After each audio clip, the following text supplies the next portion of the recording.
ஜக்கி வாசுதேவருடைய மகள் படிக்க வச்சு திருமணம் செய்து அமெரிக்காவில் நல்ல நிலையில அவங்க இருக்கிறாங்க. இது நீதிமன்றமே கேட்குது.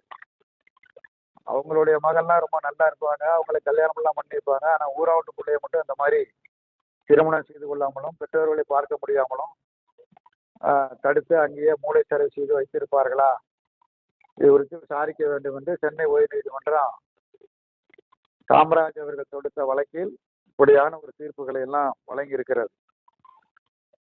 அங்கு ஒரு பெரிய அளவுக்கு நிலங்கள் ஏறத்தாழ 13 லட்சம் சதுரடியில் இந்த யோகா மையம் அமைந்திருப்பதாக கூறப்படுகிறது.